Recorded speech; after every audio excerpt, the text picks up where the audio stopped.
Hendaklah engkau cinta kepada orang-orang miskin dan dekat kepada mereka. Bapak Ibu sekalian, lebih banyak mana, Pak? Kita punya teman orang kaya atau orang miskin? Atau yang pertengahan aja, Ustaz? Kata Nabi, perbanyak mencintai orang-orang miskin. Ketika Nabi menyampaikan hadis ini, tentu ketika itu orang miskin yang hidup yang terbaik, orang-orang miskin muhajirin. Tidak ada muhajirin, ada ansar. Muhajirin ini siapa? Penduduk Makkah yang mereka nanti hijrah ke kota Madinah. Ansar, penduduk Madinah asli. Dan Nabi mengatakan orang-orang miskin yang muhajirin 500 tahun lebih dahulu masuk surga daripada orang-orang kaya mereka. 500 tahun lama nggak, 500 tahun? Mereka udah masuk surga, udah nikmati sungai di surga, makan di surga, minum dari mata air di salsabila. Yang orang-orang kayanya masih dihisap hartanya. Dari mana harta kamu? Kemana kamu keluarkan? Dari mana harta kamu? Kemana kamu keluarkan? Sampai 500 tahun. Masih pengen kaya? Masih, Ustadz. Karena orang kaya kan banyak yang soleh. Nah, apa kaya dalam Islam? Tapi yang Nabi suruh kita untuk dekat sama orang miskin. Dekat, Pak.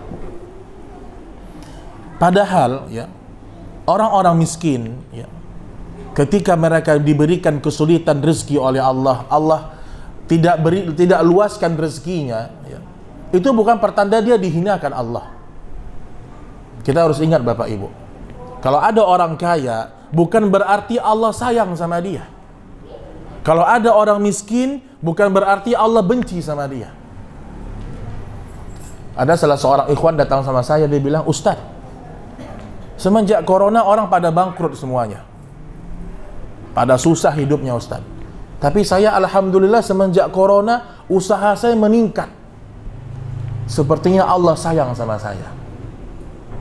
Tanyakan sama orang yang seperti ini apa? Terus dengan Korun gimana? Korun hartanya lebih banyak, Pak. Berarti Korun walaupun hartanya banyak bukan berarti Allah cinta sama dia.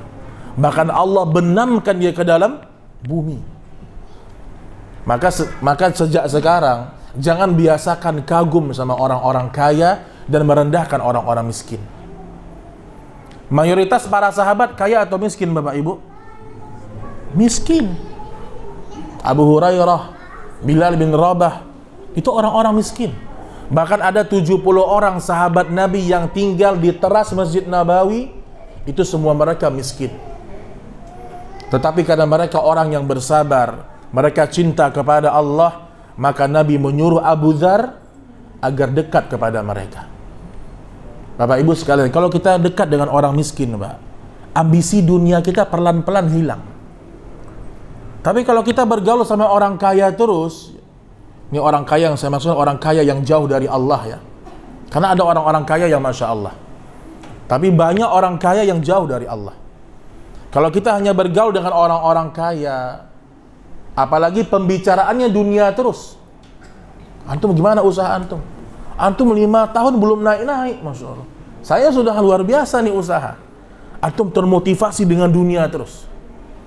Coba kalau antum kenal dengan orang-orang miskin, mereka banyak mengucapkan Alhamdulillah, syukuri aja yang ada.